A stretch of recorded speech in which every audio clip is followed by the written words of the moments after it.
సభకు నమస్కారం.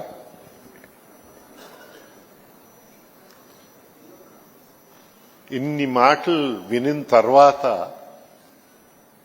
ఎక్కడ ప్రారంభించాలో నాకే డౌట్గా ఉంది. అయితే మొదట కొంత వయసులో ఉన్న పెద్దల గురించి మనం ప్రారంభిస్తాం. అయ్యన్న పాత్రుడు గారు, నాకు తెల్ల వెంట్రుకలు, ఆయనకి వెంట్రుకలే లేదు.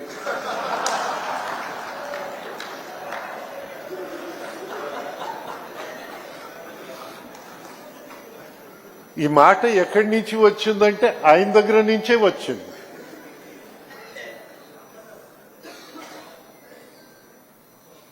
ఆనాడు కేంద్ర మంత్రిగా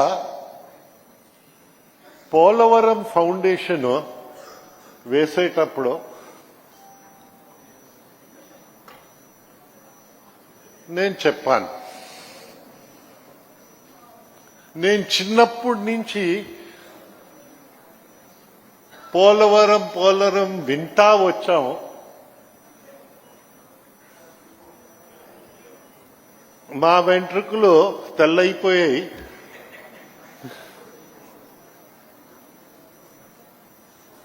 అట్లీస్ట్ ఇప్పుడైనా పోలవరానికి ఫౌండేషన్ అవుతుంది ఒక ఆశ. మా జీవితంలో అయినా ఈ స్కీమ్ ని చూస్తామని ఆయన చెప్తూ అశోక్ది తెల్ల వెంట్రుకలు, నాది వెంట్రుకలు లేవని అందరికీ ఆయన చూపించడంతో అప్పుడు గుర్తించాను, అయ్యన్న పాత్రుడు గారు కూడా వెంట్రుకలు లేవు.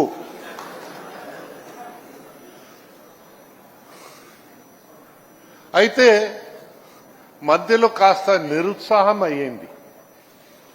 దాని గురించి మాట్లాడక్కర్లేదు. మళ్ళీ ఉత్సాహం వచ్చింది. మళ్ళీ ఆ ఉత్సాహంతో చిగిరింది ఆశ. మన జీవితంలో దీన్ని చూడగలుగుతామని. ఆంధ్ర రాష్ట్రం ఒకటే కాదు, భారతదేశం చూడగలుగుతుందని ఆ ఆశ ఉంది. అలాగా మా పక్క జిఎంఆర్ ప్రతినిధి ఏందైతే వారు లేకపోతే మాకు ఎక్స్పర్టీస్ లేదు. భూమి అంటే ఇన్ఫ్రాస్ట్రక్చర్, మంచికి వాడుకోవచ్చు, చెడ్డకు కూడా వాడుకోవచ్చు.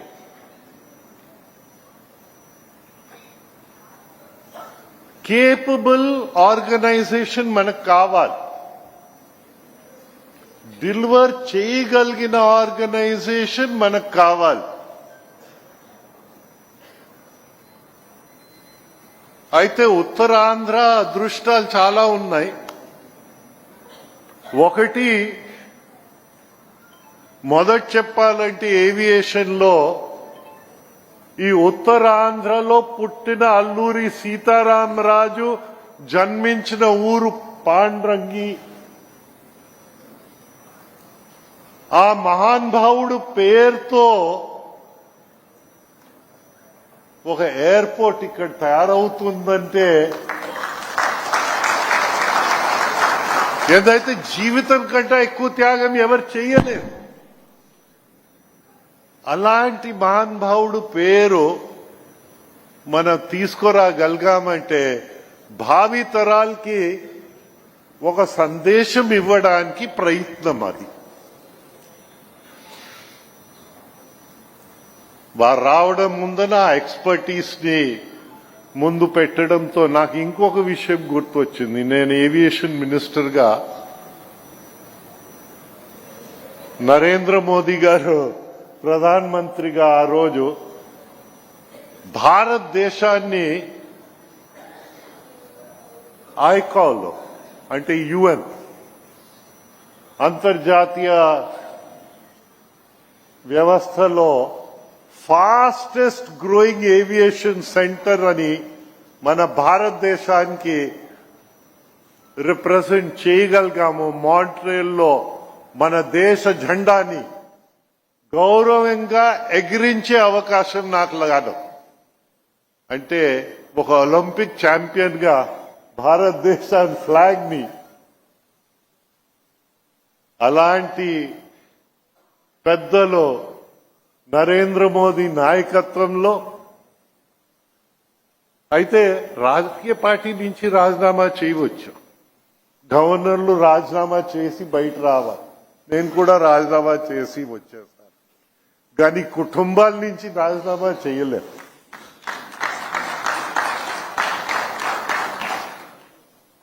మా కుటుంబము ఒక లెగసీ ఇచ్చారు. మా తాతగారు ఇప్పుడు చూస్తే 6 దేశాల్లో అయిపోయింది ఆ ప్రాంతం లైసెన్సింగ్ చూస్తే.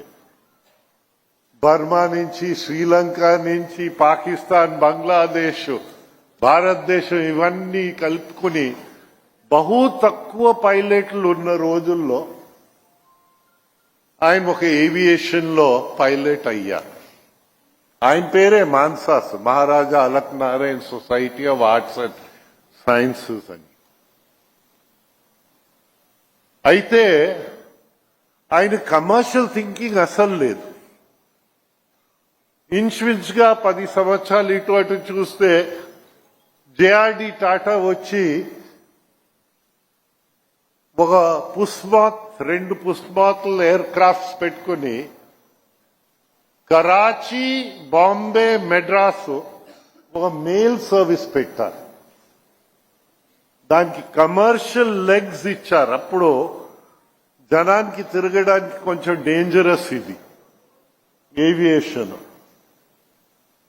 ఆ టైంలో ఈ రోజున్న ఈమెయిల్ అలాగా ఆ రోజు మెయిల్ ని అందించడంతో అది ఫోరనర్ అయింది మన భారతదేశం ఏవియేషన్ కి ముందు తీసుకెళ్లడం అయింది. Forerunner for including air India, basically air India. అది చేసి ముందు వెళ్ళాం. భారతదేశము అన్ని దేశాల కంటే యంగర్ దేశం. ఇప్పుడు youngest country in the world. మా అదృష్టం ఏంటంటే, వ్యక్తిగత అదృష్టం ఏంటంటే, మిత్రులు ఎర్రం నాయుడు అలాంటి పెద్దలు, ఇప్పుడే చెప్పాను అయ్యన్న పాత్రుడు కొంచెం ఇదిగా ఉంది. అలాగా మిత్రులు నారా చంద్రబాబు నాయుడు గారితో మనం అందరూ ఒక బృందంగా ఒక టీం వర్క్ గా పని చేయగలిగాం. టీం వర్క్ గా పని చేయగలిగితే ఏదైనా సాధించగలుగుతామని విషయము మనం అర్థం చేసుకోవాలి. మన అదృష్టం మన పిల్లలు యాక్టివ్ అయిపోయాయి. ఇప్పుడు నా ఆరోగ్యం అంత సహకరించటం లేదు, కానీ పిల్లలు దొరకారు కనుక వారి చేత పరిగెత్తిస్తున్నాం. అది రామ్ కావచ్చు, నా కూతురు కావచ్చు, లోకేష్ కావచ్చు. అయితే గంటా శ్రీనివాస్ గారు మా వయసు అనుకుంటున్నాను.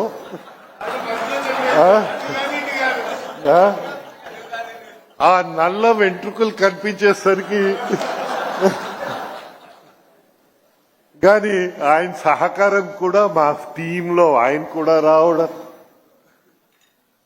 ఇక్కడ ముందర కూడా చాలా మంది ఉండడము మాకైతే సంతృప్తిగా కలుగుతా ఉంది. జిఎంఆర్ ఆ ఎక్స్పర్టీస్ ని ఎంత తొందరగా తీసుకురాగలిగితే, అయితే కొందరు అన్నారు కొంచెం ఆలస్యంగా కోస్తా జిల్లా నుంచి వెళ్ళిన వాళ్ళు ఆలస్యంగా వచ్చారు. కాదు నాయన, వారు వచ్చి ఎక్కడైనా మానవుడు పని చేస్తే కొన్ని తప్పులు జరుగుతాయి. ఆ తప్పుల నుంచి నేర్చుకుంటారు. అక్కడ నేర్చుకున్న తప్పులు మన దగ్గర జరగదని విషయము, ఆ నమ్మకము మా లాంటి సంస్థల్లో ఇంకా సెల్ఫ్ ఏమంటారు కాన్ఫిడెన్స్ ని పెంచుతుందని విషయము మీకు అందరికీ మనం చేస్తా ఉన్నాం. ఇతరులు కష్టపడతారు, వారి క్రెడిట్ లో మేము దూకుతాం భాగస్వాములు అవ్వడానికి. ఇప్పుడు మా ఓల్డ్ స్టూడెంట్ అని ఆయన అన్నారు, అంతవరకు నాకు కూడా తెలియదు. వారు శ్రమిస్తారు, వారి క్రెడిట్ లో మేము కూడా భాగస్వాములుగా తీసుకుంటామని విషయము నీకు మనవి చేస్తా ఉన్నాను. అయితే మన ఆంధ్రాలో ఒక విధంగా చెప్పాలంటే ఒక జబ్బు ఉంది. సుదీర్ఘ నిద్రలో వెళ్ళిపోతుంటుంటాం. ఆ సుదీర్ఘ నిద్రలో వెళ్ళకంట మన పిల్లలందరినీ మనం పరిగెత్తించుకుంటూ మనమందరు కలిసికట్టుగా ప్రోత్సహిస్తూ మంచి పనుల కోసం సహకరిస్తూ వారిని ముందు తీసుకెళ్ళాలి. అప్పుడు తెలుగు వాళ్ళని ఎవరు వెనక ఉంచుకోలేరు. ఇప్పుడు సదర్న్ ఆంధ్రప్రదేశ్కి వెళ్తే ఇస్రో ఉంది. స్పేస్ లో బహుశా ఇస్రో నుంచి వారు ఘనకార్యాలు ప్రపంచమంతా భారతదేశానికి మంచి పేర్లు. సదర్న్ ఆంధ్రప్రదేశ్ నుంచి అక్కడ వస్తే ఉత్తర కోస్తా జిల్లాల నుంచి మన జిఎంఆర్ మాన్సాస్ ట్రస్ట్ కలిసి దాంతో ఆగకూడదు, ఇతరులు యూనివర్సిటీలో తీసుకురావడానికి, ఇతర ఎడ్యుకేషనల్ ఇన్స్టిట్యూషన్స్ తీసుకురావడానికి వారందరు సహకరించి ఇక్కడ ఒక ఈకో సిస్టమ్ ని బిల్డప్ చేస్తే ఇంకా ఉత్తర కోస్తా జిల్లాల్ని ఎవరు వెనక ఉంచలేరని విషయము మీకు అందరికీ మనం చేస్తా ఉన్నాం. మా ఫాదరు ఎడ్యుకేషన్ కోసం కొంచెం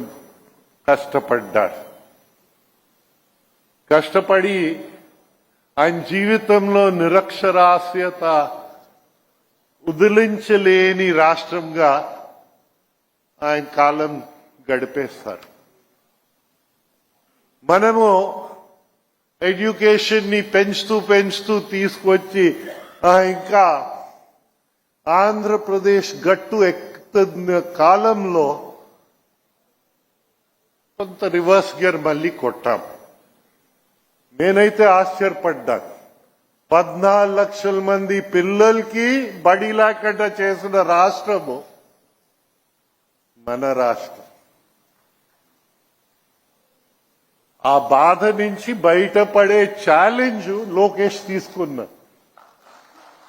మళ్ళీ ఆ లోటు భర్తీ చేయడం, ముందు వెళ్ళడం. అయితే నా వ్యక్తిగత అదృష్టం, మోదీ గారు నాకు గోవా గవర్నర్ గా ఇచ్చేస్తారు. 100% లిటరేట్ స్టేట్, షార్ట్ కట్ అన్నమాట. 100% లిటరేట్ స్టేట్ గోవా. అయ్యా, ఆంధ్రప్రదేశ్ 100% లిటరేట్ స్టేట్ రావాలా? ఎంత టైం? లోకేష్ గారు ఈరోజు మీ అందరి ముందని అన్నారు 3 సంవత్సరాల్లో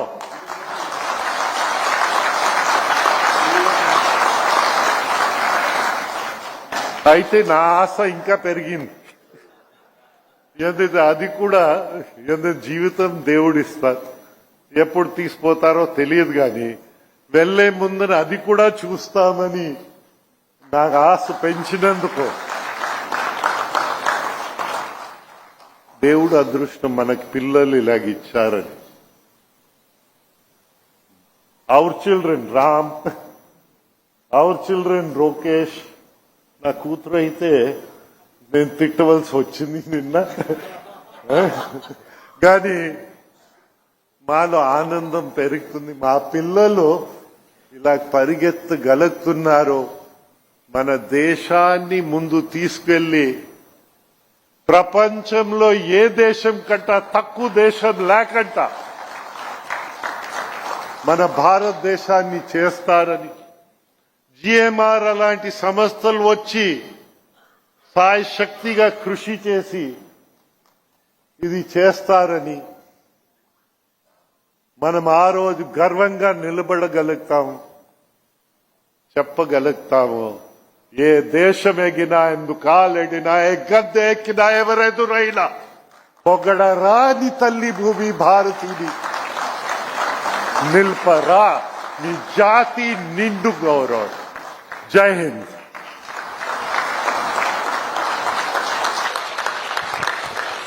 ధన్యవాదాలు సార్.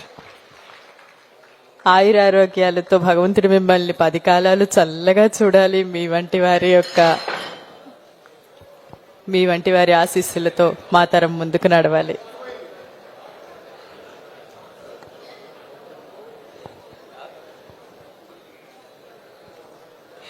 ఇప్పుడు ఈ కార్యక్రమంలో ముఖ్య ఘట్టం ఈ 2 సంస్థల మధ్య